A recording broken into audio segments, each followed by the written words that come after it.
And for more on that, let's bring in our international affairs editor, Angela Diffley. Angela, first of all, tell us just a bit more about these public hearings. Yes, so to remind ourselves, the events of January the 6th, that was the day when Congress was supposed to certify the election of Joe Biden. And pro-Trump supporters gathered at this rally. They later stormed the Capitol, ended up trashing some of the offices, and 7 people were killed. Now, today is the first public hearing where the committee, which has spent a year investigating these events, will lay out its findings. They have looked at hundreds of hours of video footage. They've interviewed hundreds of witnesses. They've read documents, and they will be laying out their findings. And all that they've discovered so far will inform their line of questioning of key people that are being asked to testify. Now, among the questions which they want answered, there are things they want established. Number one is how involved the White House, how involved Donald Trump was in this, right back from when he began to talk about the election being stolen, how involved he was in what later transpired. Secondly, did people know how violent it was going to be? There are reports that intelligence people attempted to get information through, that it didn't get to the right people. We don't know why. Steve Bannon, an associate of Trump, was saying there would be a revolution. It would be wild. Trump himself tweeted. And, of course, at the rally, he said, you won't win your country back if you're weak. Fight like hell. So how much of it was planned beforehand? The third question, of course, is what was Trump doing while this was unfolding? All of us around the world were watching it on our television screens. Where was Trump? The investigation, they have been trying to find out. There are holes in his diary. They've been trying to find out exactly what he was meant to be doing at that time. And there are reports that he spent the time watching it in his private dining room.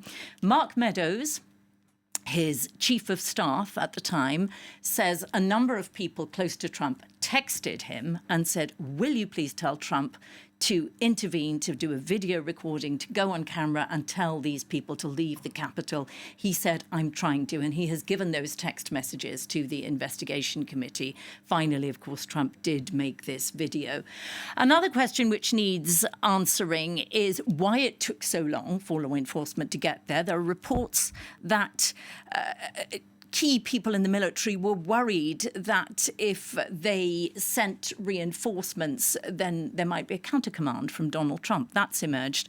And the final thing is how much pressure there might have been put on the Justice Department. The acting Attorney General at the time and his deputy both say they were leaned on. And, of course, Mike Pence was asked not to allow the certification. So all of those things must be fleshed out. And these hearings are going to be very closely watched in the United States. They're being broadcast on cable news networks, major U.S. networks even. How important are they really for the American people? Well, notably, they're not being very much broadcast on Fox News, which, of course, for a long time was Trump's favourite channel. And arguably, those are the people who need to be convinced that something very serious happened on that day. Both sides, the Republicans and the Democrats, are trying to shape the narrative. The Republicans have already begun to say this is a theatrical distraction from the cost of living, the cost of petrol at pumps, and that it's just a show and a witch hunt.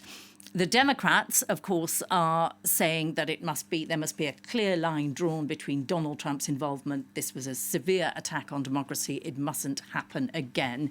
And, of course, the midterm elections are coming up. The Democrats face heavy losses, and so it's in their interests to make sure as many people watch as possible.